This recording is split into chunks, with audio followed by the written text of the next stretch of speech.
Chicos de tercer año de secundaria, muy buenos días, bendiciones a todos, espero que se encuentren muy bien de salud en compañía de su familia.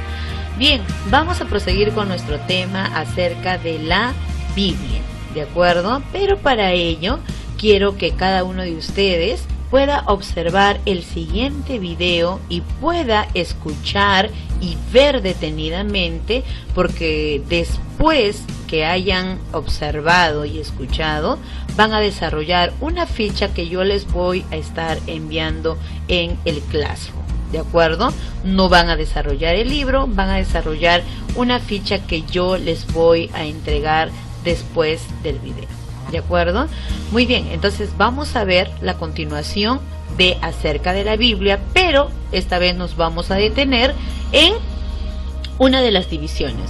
Recordemos que la Biblia se divide en dos partes. ¿Cuáles son? El Antiguo y el Nuevo Testamento, ¿de acuerdo? Vamos a ver hoy día todo lo relacionado al Antiguo Testamento. Así que prestemos atención y vayamos a ver qué nos dicen acerca del Antiguo Testamento. Vamos a verlo. Si abres una Biblia cristiana protestante y miras el índice, notarás que los primeros 3/4 son una colección llamada el Antiguo Testamento. Si miras la lista de libros, verás que está formada por 39 obras más pequeñas que se agrupan en 4 secciones principales. Las primeras 5 son llamadas el Pentateuco, seguidas de los libros históricos, luego los libros poéticos y finalmente los libros de los profetas. Ahora, eso parece bastante simple, pero en realidad es mucho más complicado e interesante. Este orden de libros en un solo volumen llamado Antiguo Testamento es una tradición cristiana tardía que se desarrolló después de Jesús y los apóstoles. En la antigua tradición judía, estas obras estaban todas en rollos separados y se concebían como parte de una colección unificada en 3 partes llamada Tanakh. Es un acrónimo hebreo para Torah, que significa instrucción, Nevi'im, que significa profetas, y Ketuvim, que significa escritos. Ese Tanakh tiene los mismos libros que el Antiguo Testamento protestante, pero en un orden diferente. La Torá corresponde al Pentateuco, pero los profetas consisten de 4 libros históricos narrativos y luego 15 obras que reciben su nombre a partir de profetas específicos. Después siguen los escritos, una diversa colección de textos narrativos y poéticos. Ahora, este diseño en 3 partes es muy antiguo. Es referido en los textos judíos antiguos, como en los rollos del Mar Muerto, el libro de Sirásida e incluso Jesús de Nazaret lo mencionó. Y eso es porque esta forma en 3 partes está entretejida en los mismos rollos. Si pones atención, descubrirás que cada rollo ha sido coordinado mediante referencias cruzadas que unen cada obra a la colección en 3 partes. Entonces, ¿quién juntó todos estos rollos? Fue un proceso largo. Algunos de los contribuyentes famosos son nombrados como Moisés y David, pero la mayoría de los autores permanecen anónimos. En la Biblia son llamados simplemente escribas o profetas. Estos rollos tomaron forma a través de la historia de Israel, conforme las generaciones de escribas proféticos reunieron historias y poemas más tempranos, y los integraron en composiciones más grandes, y eventualmente moldearon todo este material en una librería unificada de rollos, el Tanakh. Es claro, a partir de los textos en los Salmos y los Profetas, que estos escribas proféticos creían que el Espíritu de Dios los estaba guiando a lo largo de todo este proceso, que a través de estas palabras humanas Dios le habla a su pueblo. Esta es la razón por la que atesoraban estos textos, estudiándolos y componiendo una colección unificada. No sabemos cuándo exactamente fue terminado el proceso, pero fue en algún momento en los últimos siglos antes del tiempo de Jesús. Es su forma final. El Tanakh ofrece una interpretación profética de la historia de Israel que dice revelar los propósitos de Dios para rescatar a todo el mundo. Y aunque no podemos hacer justicia a la colección entera en solo un video, es útil que hagamos un repaso general de lo que tratan estos rollos. La Torá comienza con Dios creando y bendiciendo un gran terreno, nuestro muy buen mundo. Dios se lo confía a una criatura que refleja la imagen divina, un humano, o en hebreo, Adán. Dios comisiona a la humanidad para gobernar el mundo como reyes y reinas de la creación. Y la pregunta es si ellos confiarán en la sabiduría de Dios para discernir el bien y el mal, o tomarán autonomía y definirán el bien y el mal por ellos mismos. Pero hay otra criatura con los humanos, la misteriosa serpiente. En su rebelión contra su creador, engaña a los humanos para que se rebelen neciamente contra la generosidad de Dios. Como resultado, la humanidad es separada de su fuente divina de vida y exiliados del jardín de la bendición para morir en un peligroso desierto. A partir de ahí, la humanidad continúa esparciendo y redefiniendo el bien y el mal, y las cosas rápidamente se ponen mucho peor. Ellos construyen ciudades plagadas de violencia y opresión, lo que conduce a la fundación de una ciudad llamada Babilonia, donde las personas se exaltan a sí mismas como si fueran Dios. Y así se establece el conflicto básico de la trama de la Biblia entera. Dios quiere bendecir a su mundo y gobernarlo a través de los humanos, pero ahora los seres humanos son el problema. Están bajo la influencia de la maldad, son estúpidos y miopes y se dirigen a la autodestrucción. Y todo esto nos prepara para la solución de Dios. Necesitamos una nueva clase de humano. Así que Dios promete que vendrá un nuevo humano que no se rendirá delante de la serpiente. De hecho, la quebrantará y será quebrantado por ella. A partir de ahí, la historia sigue el linaje de la promesa hasta un hombre y una mujer, Abraham y Sara. Dios les confió la misma bendición divina dada a la humanidad en la primera página. Así que ellos dejan Babilonia para ir a una nueva tierra, similar al jardín que Dios le promete que le dará a su familia. Lo que sigue es la historia de la familia de Abraham. 3 generaciones, Abraham, Isaac y Jacob, seguidos de 12 hijos. Y nuestra esperanza es muy alta hasta que leemos su historia familiar muy disfuncional y destructiva. Ellos mienten, hacen trampa y casi se matan entre ellos, sin mencionar los escándalos sexuales. Pero, ¿qué esperabas después de la historia del jardín? Ellos son seres humanos. Eventualmente, la familia de Abraham termina exiliada en Egipto. Todos estos fracasos por parte de la familia de Abraham pintan un fondo oscuro para los pocos momentos resplandecientes de la historia. Dios permanece comprometido con ese pueblo. Incluso hace con ellos una promesa eterna llamada pacto de que los rescatará y que bendecirá a toda la humanidad a través de ellos. El cómo no está muy claro, pero la familia de Abraham está en su mejor punto cuando dejan sus planes egoístas y confían en la promesa de Dios con una fe radical. A partir de aquí, la familia crece.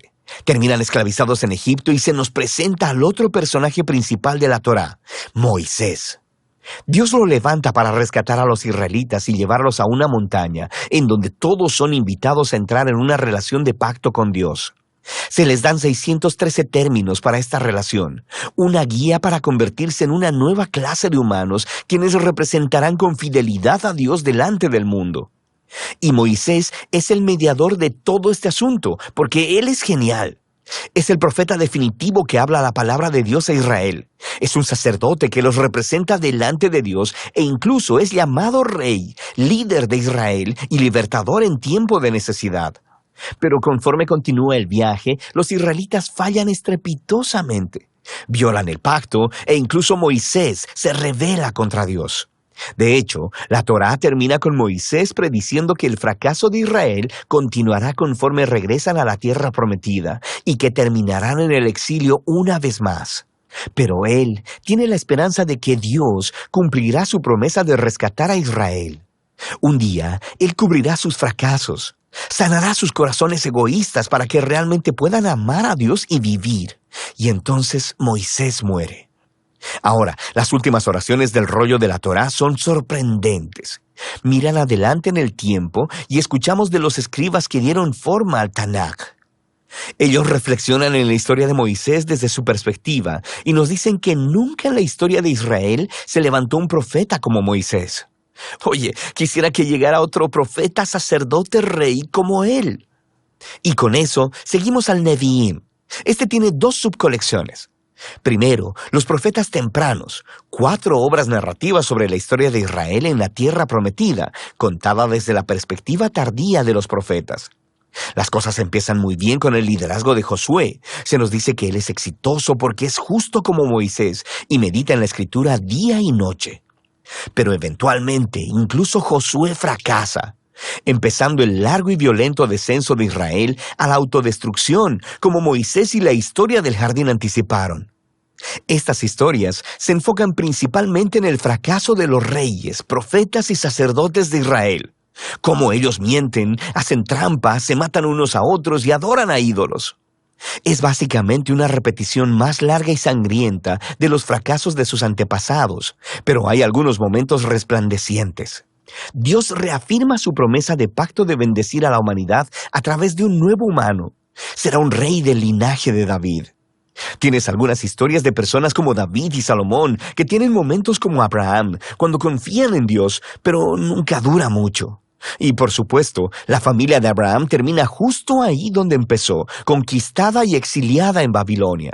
Pero recuerda, toda esta historia está siendo contada desde la perspectiva posterior de los profetas, y ellos saben que el exilio no es el final. Así que diseñaron estas historias del pasado de Israel como indicadores a su esperanza futura. Cuando Dios rescate a su pueblo de Babilonia, enviará un nuevo rey que será como lo fueron Moisés, David y Salomón en su buena época. De hecho, de eso trata la segunda parte del Neviim, los profetas tardíos. Hay 3 obras largas y 12 obras cortas, conectadas con profetas específicos. Este diseño intencionalmente recuerda a los 3 más 12 ancestros de Génesis, cuyas historias de fracaso contienen las semillas de esperanza futura. Estos rollos proféticos están llenos de referencias cruzadas que enlazan a la narrativa de la Torá y los profetas y siguen desarrollando la historia. El trabajo de los profetas de Israel era ser como Moisés al acusar al antiguo Israel por su fracaso y corrupción y advertirles acerca del resultado inminente, el gran día del Señor que terminó con la derrota y el exilio en Babilonia. Pero los profetas también prometieron que Dios tenía el propósito de purificar a su pueblo y recrear un nuevo Israel, quien sería fiel como lo fue Abraham. Ellos vivirían en una nueva relación de pacto con Dios bajo la autoridad de un gobernante prometido que es descrito como un nuevo Moisés, pero llamado como David. Él será quien restaurará la bendición de Dios a todo el mundo. La conclusión del Neviim es justo como la Torá. Hay una nota de los escribas proféticos del Tanakh. Ellos reflexionan en la historia hasta ese punto y exhortan a los lectores a anticipar la llegada de un profeta como Moisés, a quien llaman Elías. Él anunciará la llegada del Dios de Israel para purificar y salvar a su pueblo. A partir de aquí, nos dirigimos a la tercera y última subcolección del Tanakh, una diversa colección de rollos. Cada uno ha sido diseñado para conectar con temas claves de la Torá y los profetas, y desarrollarlos todavía más a través de un elaborado tapiz de referencias cruzadas. Por ejemplo, el rollo de los Salmos es presentado por 2 poemas que están coordinados con el principio de la Torá y los profetas. En el primer salmo se nos presenta al justo, quien es descrito como un nuevo Josué, un exitoso líder que medita en las Escrituras. Él es como el rey prometido a Moisés y como el eterno árbol de la vida en el jardín del Edén. El Salmo 2 identifica a esta figura. Es el rey prometido, el Hijo de Dios, del linaje de David, quien derrotará la maldad entre las naciones y restaurará la bendición de Dios al mundo. El resto del rollo de los Salmos enseña al pueblo de Dios cómo orar conforme esperan por esta esperanza futura. Luego tenemos los rollos de sabiduría, que abordan algunas de las preguntas más difíciles que surgen de la historia de la Torá y los profetas. Proverbios suena como Moisés en la Torá. Confía en Dios, sé fiel y obediente, y tendrás paz y éxito. Pero luego, Eclesiastés y Job reflexionan en la complicada historia de Israel y dicen, sí, lo hemos intentado y no es tan simple. Estos 3 libros desarrollan una profunda conversación acerca de lo que significa vivir sabiamente en el buen y frecuentemente confuso mundo de Dios. 2 de los últimos libros del Tanakh en ser escritos hacen una contribución crucial. El rollo de Daniel recuerda la larga historia del fracaso y sufrimiento de Israel como una extraña puerta de esperanza hacia un nuevo futuro para el mundo. Un día llegará el nuevo humano prometido en la Torá y los profetas. Será pisoteado por las salvajes inclinaciones de la humanidad hacia el mal, pero luego Dios lo vindicará y lo levantará para gobernar el mundo en divino poder. Finalmente, el rollo de Crónicas recuenta la historia entera del Tanakh, desde el principio hasta el regreso de Israel del exilio. El autor se enfoca en la promesa de Dios a David de un rey futuro que reunirá al pueblo de Dios en una nueva Jerusalén y traerá bendición divina a las naciones. Las últimas líneas del rollo de Crónicas han sido coordinadas con textos claves por todo el Tanakh. Mantienen viva la esperanza de un regreso definitivo del exilio, apuntando a la llegada de un israelita con quien Dios está, quien pueda ir y restaurar a la nueva Jerusalén. Y así es como termina la historia. El Tanakh es una majestuosa e intencionalmente diseñada colección de antiguos rollos hebreos. Estos diversos textos de todos los periodos de la historia de Israel han sido entretejidos como una historia unificada acerca de la promesa del pacto de Dios para Israel y para toda la humanidad. Fueron hechos para toda una vida de lectura y reflexión, conforme estas asombrosas palabras humanas ofrecen una palabra divina de sabiduría y de esperanza futura que todavía habla hoy. Bien chicos, después de haber visto el video correspondiente, no se olviden de desarrollar la ficha que les voy a estar enviando, ¿de acuerdo? Todo lo que tiene que ver en relación solo al Antiguo Testamento. La próxima semana estaremos viendo del Nuevo Testamento. Cuídate mucho, muchas bendiciones para ti y tu familia.